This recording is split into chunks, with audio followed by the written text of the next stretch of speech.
quero aproveitar esse momento, tão raro hoje em dia, diante da presença dos nossos colegas em campanha, e alguns falam que os senadores estão ausentes. Não, eles não estão ausentes, eles estão presentíssimos nas diferentes campanhas. Eu estou aqui porque eu não sou candidato, como os senhores também. A gente pode se dar ao direito e a obrigação também, nossa, de estar aqui. Mas os outros são candidatos, eles têm que estar realmente nos seus estados.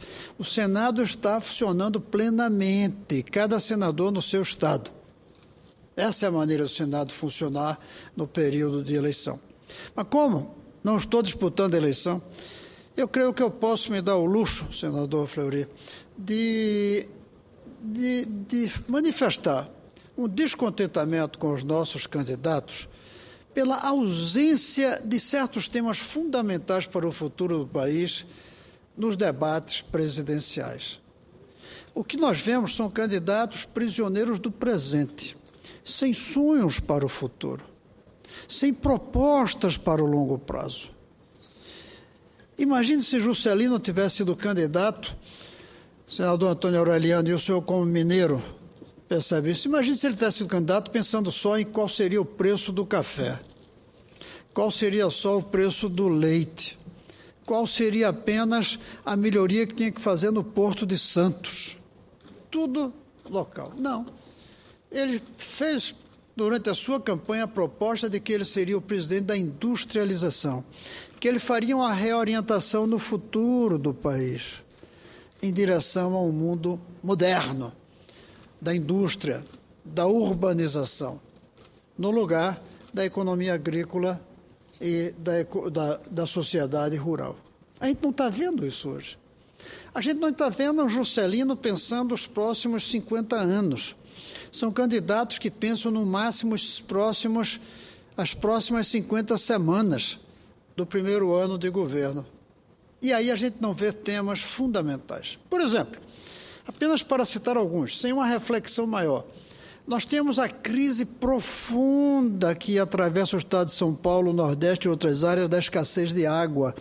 Qual é o candidato que está dizendo como o Brasil vai enfrentar a escassez de água nas próximas décadas? E o pior é que nem só o Brasil, o mundo inteiro. Nós vamos entrar num período de escassez de água doce. Como é que a gente vai enfrentar isso? Reduzindo o consumo? Até quanto dá para reduzir o consumo? Investindo em novas tecnologias de dessalinização e transporte da água dessalinizada para o interior é uma alternativa. Fazendo novas represas que possam segurar água que ainda existem no sistema desorganizado do clima nos dias de hoje. Qual é a maneira? A gente não vê. É como se tudo tivesse tranquilo e daqui a pouco São Pedro resolve esse problema que não é do presidente da República, é do presidente da República, é do Senado, é dos líderes brasileiros saber como os nossos netos e bisnetos vão ter água para beber, como é que eles vão ter água para a energia, como é que eles vão ter água para promover a agricultura, senão eles vão passar fome. A gente não vê o tema da água no debate. É grave isso. O Juscelino traria o tema da água para o debate. Nós não vemos como fazer o Brasil um país pacífico. A gente até ouve falar, de vez em quando, um candidato falando em um Ministério da Segurança. Tudo bem, mas isso é para hoje. Para o futuro, é não precisar de um Ministério da Segurança por termos um país pacífico. Não está na alma do brasileiro ser violento. Não faz parte do DNA do brasileiro ser violento. A violência vem de um produto da sociedade. E aqui e ali que tem suas deformações pessoais e é uma pessoa violenta. Mas no conjunto, quando a violência se espalha num país, é porque existem causas da violência fora dos indivíduos, logo, causas políticas e sociais. E a gente não vê os presidentes dizendo como é que vamos construir, nos próximos 20, 30 anos, uma sociedade brasileira pacífica, como é a maior parte das sociedades do mundo inteiro. Essa violência que a gente vê aqui não é a regra no mundo. Existem violências de guerra, existem violências de guerras civis, mas a violência urbana que caracteriza o Brasil é uma especificidade do Brasil, do México e de alguns outros países no mundo. Não é um fenômeno geral, é uma deformação brasileira. E nenhum candidato a presidente está sabendo, falando, defendendo como resolver esta nossa deformação. Por quê? Porque no debate está ausente o tema de uma sociedade que seja pacífica. Obviamente, além, no imediato, de uma sociedade com segurança. Eu não estou querendo que deixem de falar da segurança para hoje. Eu estou querendo é que falem da paz para o futuro. Mas a gente não vê isso. Um outro problema. A sociedade brasileira, como a sociedade no mundo inteiro, está envelhecendo. Dentro de alguns anos mais, a população velha é maior do que a população jovem. Isso vai exigir uma mudança radical na estrutura social, no sistema de saúde, no sistema de previdência, no sistema de segurança, na educação. Tudo vai mudar quando esse país passar a ser um país que, felizmente, é um país de velhos. Porque esse é um dos problemas que nós desejamos. Esse é um dos problemas desejados. Todos ficarem velhos. E, ao mesmo tempo, é um país desejado que as famílias não tenham um número muito grande de filhos, senão vamos ter um problema demográfico. Então, não queremos um problema demográfico de uma superpopulação. E queremos uma população que viva mais tempo. Logo, queremos uma população de velhos. Tudo bem que se queira isso. Mas o que fazer? Como vai ser o sistema de saúde com uma população acima dos 60 e dos 70 anos em uma boa parte dela? Como? Vai ser diferente, não vai ser igual a de hoje. E a Previdência? Como vai ser a Previdência quando nós começarmos, na maioria, a vivermos até os 80 anos? E até mais que isso, num bom número. E a base da pirâmide, os nossos jovens, diminuindo, porque a taxa de natalidade vai diminuindo. Cadê o debate dos presidentes? Como é que ele vai ajustar a política social brasileira para um país aonde, pela primeira vez na história, em vez de ter uma base robusta de jovens e um topo pequeno de velhos, a gente vai ter um topo grande e uma base pequena. Não se vê. É como se o mundo terminasse no máximo depois dos 4 anos dos mandatos deles. Cada candidato a presidente ganha eleição para governar 4 anos, olhando os 40 que vêm depois, e não só os 4 que vêm durante o tempo dele. 40 ou mais. Onde é que está o discurso dos nossos candidatos de como será capaz o Brasil de ter um modelo de desenvolvimento que permita o crescimento econômico, mas mantendo o equilíbrio ecológico? A gente até vê candidata que fala mais que outra em conservar os recursos. Mas não é só conservar os recursos, é como equilibrar a natureza com a produção. É como ter uma sociedade harmônica entre elas, pela paz, que eu já falei, e harmônica com a natureza pela sustentabilidade ecológica. Onde é que está esse discurso? E eu vou mais longe. Onde é que está o discurso que diga que o Brasil tem que entrar num tempo em que o bem-estar social deve ser mais importante até mesmo do que o crescimento da produção? Qual é o que está falando nisso? De que o crescimento econômico, o aumento da produção, o PIB maior é um propósito, mas que o verdadeiro propósito as pessoas mais felizes, as pessoas com maior bem-estar. Não falam isso. Falam em crescimento, não falam em bem-estar. Não falam em mais felicidade para o povo brasileiro. Fala-se mais automóvel. Onde está o debate para os próximos anos? E aí entra um ponto que é fundamental. Ontem de manhã a presidenta Dilma falou no Bom Dia Brasil que precisa de uma política industrial. Mas a política industrial que ela fala é a política industrial para a mesma indústria. Ela não fala uma política industrial para mudar a indústria. Imagine se Juscelino, grande mineiro, senador Antônio Aureliano, imagine se o Juscelino tivesse se preocupado só com a indústria daquele tempo. A indústria de alimentos que se fazia, a indústria de sapatos, a indústria de tecido. Não, ele veio com a indústria metalmecânica, ele veio com a indústria do automóvel. Está na hora de um presidente que saia da indústria do automóvel e que diga que daqui para frente o Brasil vai ter que ser um país da indústrias baseada na alta tecnologia. Uma indústria que não só vai produzir, vai inventar coisas novas. Cadê o candidato a presidente que está falando num novo perfil do produto e não só num tamanho maior do produto, que é o PIB grande? A gente não vê. Eles estão discutindo o tamanho do PIB, não estão discutindo a beleza do PIB. Existe PIB bonito e PIB feio. O PIB feio, em primeiro lugar, é aquele que depreda a natureza. A gente tem que ter um PIB bonito que não deprede. O PIB feio é aquele que, para crescer, tem que concentrar a renda. O PIB bonito é aquele que distribui. E, ao mesmo tempo, o PIB bonito é o que melhora o bem-estar e não necessariamente a produção. Fabricar metrôs gera mais bem-estar hoje do que fabricar carros. Na época do Juscelino, não. Na época do Juscelino era o carro que elevava o bem-estar. Hoje não é mais.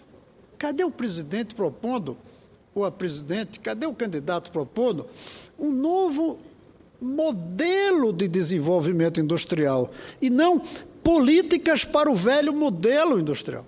Para a presidenta Dilma, a política industrial é mais subsídios à indústria automobilística, à indústria chamada branca de fogão e televisão, ou seja, apoio ao mesmo setor tradicional da indústria metalmecânica. Onde é que está um candidato que diga que o BNDES vai concentrar os seus financiamentos nas indústrias de alta tecnologia e não mais nas indústrias tradicionais? Foi assim que fez a Coreia do Sul. O Banco de Desenvolvimento da Coreia do Sul se negava a financiar indústrias tradicionais, a não ser que elas se reciclassem para produzir novos bens. É assim que a gente compra as coisas hoje coreanas por aí na televisão, nos equipamentos, porque o BNDES deles financiou bens novos. Cadê o discurso? Cadê? Cadê o discurso claro de que o Brasil, em 20 anos, não precisará mais da Bolsa Família? O discurso é se mantém ou não mantém. Porque aí é uma grande mentira da chapa da presidenta Dilma dizer que qualquer dos candidatos vai acabar com a Bolsa Família. Isso é uma mentira. Essa é uma mentira que não deveria ser tolerada numa campanha política séria. Agora, a crítica que a presidenta Dilma devia fazer aos outros candidatos e os outros candidatos à presidenta Dilma é que nenhum está dizendo, senador Fleury, como é que no Brasil a gente deixará de ter necessidade da Bolsa Família. Porque a Bolsa Família é um abrigo. Abrigo não é para ser permanente. É um abrigo daqueles que são refugiados do crescimento econômico excludente. Eles não cabem dentro do modelo econômico, ficaram de fora, os pobres. Aí a gente criou uma tenda para eles, que é a Bolsa Família, que felizmente existe e que tem que continuar. Mas a verdadeira solução para os próximos anos não é esse abrigo às famílias pobres, é trazer as famílias pobres para dentro do modelo. Cadê o discurso deles? Não vejo. Assisto aquele horário eleitoral que acho que é uma grande invenção do regime militar ainda, se eu não me engano, né? Mas de qualquer maneira é uma grande invenção, porque faz com que a gente ouça, assista, debata Mas eu assisto frustrado pelos limites dos candidatos apenas ao imediato, ao curto prazo, ao ajuste e não à mudança, não à transformação. Vamos dizer mesmo, não há uma revolução que esse país precisa. Cadê o debate sobre como vai ser a sociedade lá em 2034, 2040, e que toda família vai estar tão bem que não precisa de Bolsa Família? Tinha que ter esse discurso.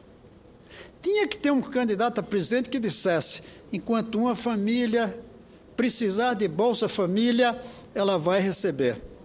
Mas enquanto uma precisar de Bolsa Família, eu não descansarei até que ela não precise mais disto.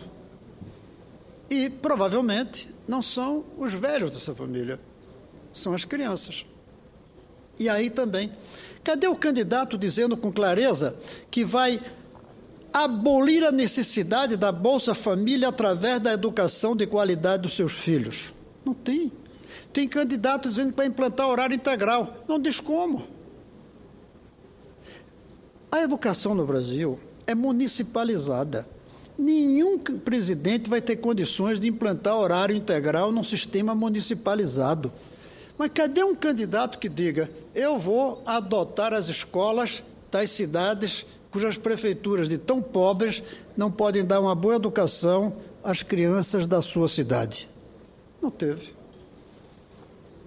Cadê um candidato que diga: eu vou criar uma carreira nacional do magistério, muito bem remunerada, que será implantada ao longo de 2 décadas, para que nossas crianças tenham escola de qualidade e que, quando adultas, não precisem mais do abrigo da Bolsa Família?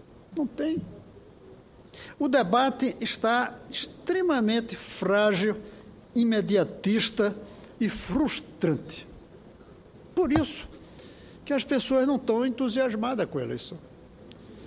Senador Aureliano, Brasília, e eu creio que as outras cidades também, mas essa é a minha, nessa época de eleição, ela era colorida, com bandeiras dos candidatos dos carros, com adesivos dos candidatos nos vidros. Ela era colorida no rosto, nos olhos das pessoas, falando com orgulho em quem ia votar.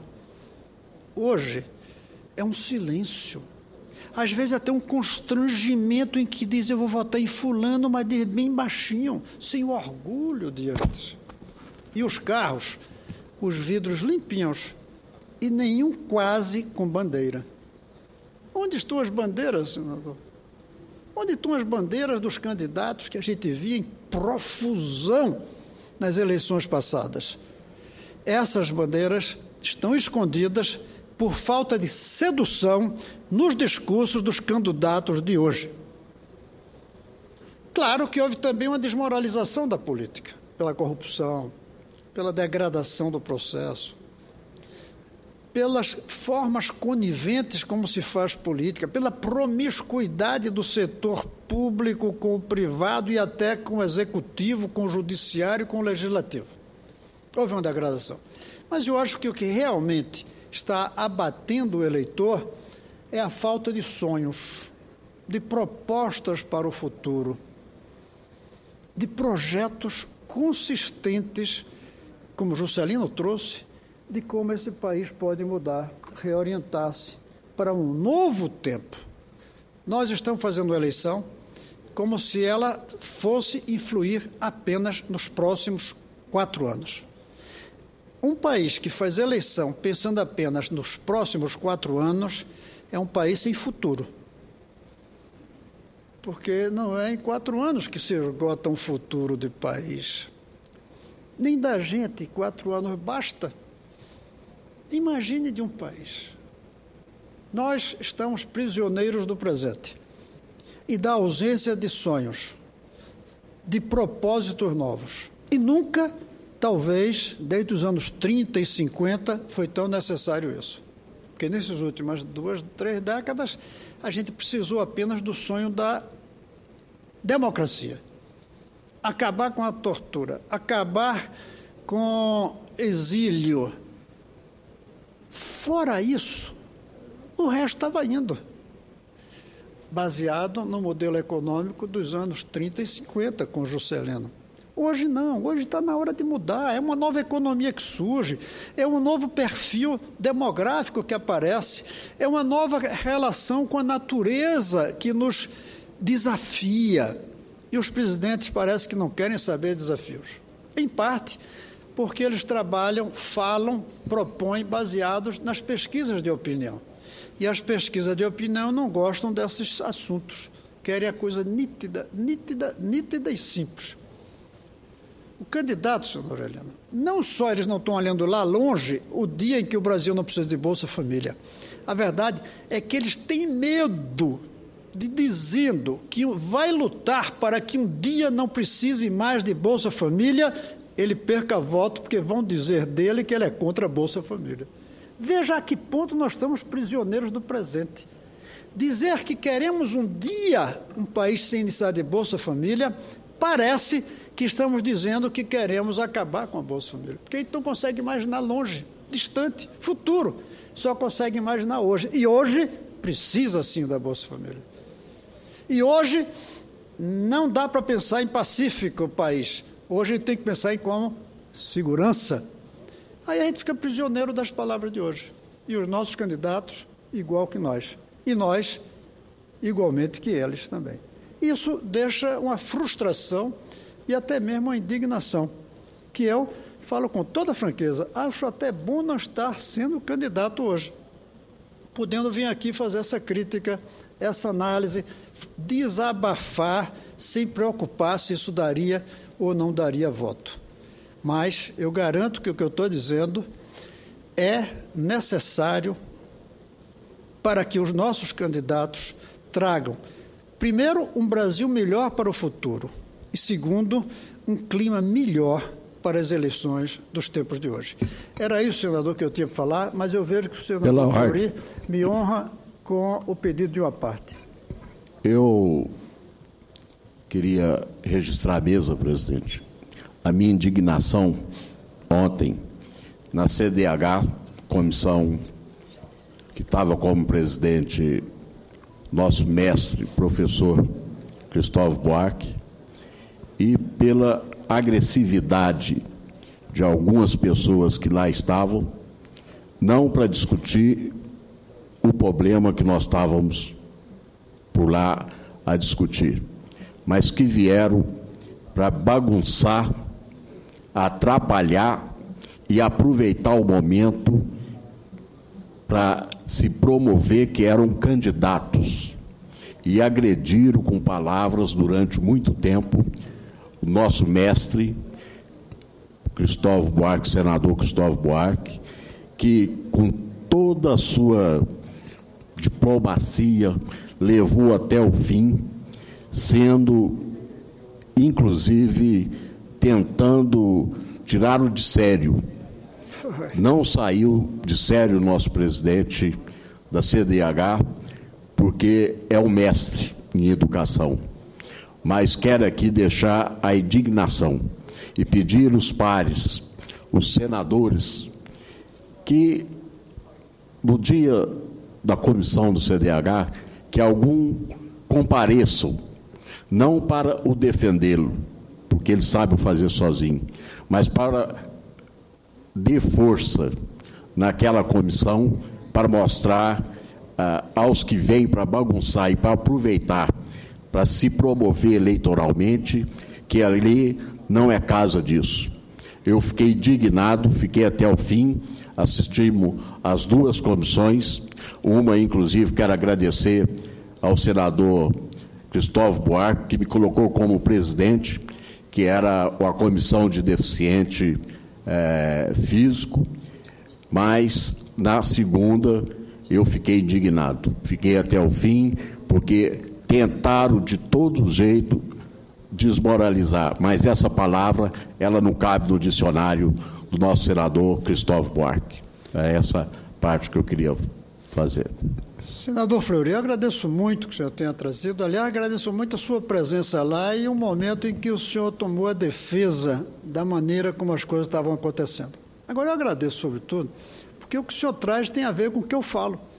Tomemos esse problema. Não está aparecendo no discurso dos candidatos um dos mais graves problemas do Brasil de hoje e dos próximos anos, chamado o consumo de drogas nesse país. Esse país, senador Aureliano, virou um botequim de sexta a domingo. Um botequim com 8 milhões e meio de quilômetros quadrados, onde mora a nossa juventude, nos botecos, bebendo e com outras drogas. A gente tem que enfrentar esse problema. E, graças a um grupo de jovens, deu entrada aqui no Senado uma proposta de regulamentação do uso da maconha. A presidenta Ana Rita, sem me consultar, me colocou como relator. E eu não recusei, que eu tinha o direito. Então, eu não estou criticando a senadora Ana Rita. Ela tem... Aliás, eu fui presidente de comissão e eu indicava relator sem consultar também. E ele dizia, não quero. Eu disse, eu quero fazer. Só que, em vez de discutir a regulamentação, eu decidi discutir o problema em si da droga, que são dois, na verdade. É o problema do consumo e dependência e o problema do tráfico. São dois problemas que estão envolvidos e que não são a mesma coisa. Pois bem, o fato de querer debater o problema maior e lá distante gera esse conflito nas audiências entre os que são a favor e os que são contra a regulamentação. E eu até diria os que são a favor e contra o próprio consumo. E aí, eu tomei um caminho que pode não ter sido mais inteligente, mas eu acho que é o melhor para o Brasil, de fazer audiências públicas para discutir o assunto. Eu poderia ter me reunido com 3, 4 pessoas e escrito o meu parecer, dizendo, arquive-se a proposta de debate da regulamentação. Ou encaminhe-se à consultoria o estudo de um projeto de lei para a regulamentação. Poderia, e já estaria tranquilo, há 4 meses atrás. E disse, não, vou fazer audiência. E ainda faltam 2. Felizmente, depois da eleição, então não vai ter o que tem tido agora, que são candidatos querendo se aproveitar da transmissão pela TV Senado para aparecer burlando a lei eleitoral. Eu vou continuar, senador Fleury, espero continuar com a sua presença, querendo discutir o tema geral, o tema do consumo e o tema do tráfico. Droga não é coisa boa. É coisa, às vezes, necessária como remédio, mas é tão melhor não precisar de remédio. E, às vezes, para dar alegria, como beber, como fumar. Mas é tão melhor não precisar de beber nem de fumar para ser feliz. É tão melhor. Algo está errado na sociedade, onde, para ser feliz, a gente tem que beber, a gente tem que fumar, a gente tem que tomar drogas. Ou até a gente tem que trocar de carro uma vez por ano ou 2 anos. Para quê ter que trocar de carro cada ano para ser feliz? Algo está errado na sociedade que fez o homem químico, como somos nós todos hoje. Seja por remédio, seja por cafeína no café, seja por droga também, na qual está caindo tantos jovens, e no álcool, onde cai tanta gente. O debate é para discutir. Regulamentar, em vez de proibir o consumo, vai piorar ou não o consumo? Vai piorar ou não o tráfico? Que são 2 problemas que, às vezes, se opõem. Você resolvendo um, agrava o outro. Você, liberando, por exemplo, não tem mais tráfico, mas aumenta o consumo. Então, você criou um problema em função da solução. Então, ao mesmo tempo, você manter o proibitismo, como se diz que está aí, está aumentando jovens na cadeia porque fumaram um cigarro de maconha. Isso também é um exagero. Isso não vai trazer solução para o problema, porque não reduz o consumo, e vai agravar um problema. Não só jovens presos, como jovens que na prisão se perdem. E quando a gente quer discutir o longo prazo e quer discutir com uma certa isenção, aí vem o que o senhor mesmo disse, a violência nas palavras de alguns presentes e na manipulação que fazem depois pela rede social. Agora, uma coisa que me surpreende, senador Aureliano, é que os mais pacíficos têm sido os defensores da regulamentação. E os mais violentos têm sido os que são contra a regulamentação. Eu até imaginava que era o contrário, porque os que defendem a regulamentação, muitos deles são chamados de maconheiros, e são pacíficos. Os que defendem os que são contra a regulamentação, defendem que continue tudo como está aí proibido, têm sido violentos, como o senhor viu. Mas a gente vai continuar as duas audiências que faltam, e depois eu vou fazer o meu parecer. Só que eu dividi.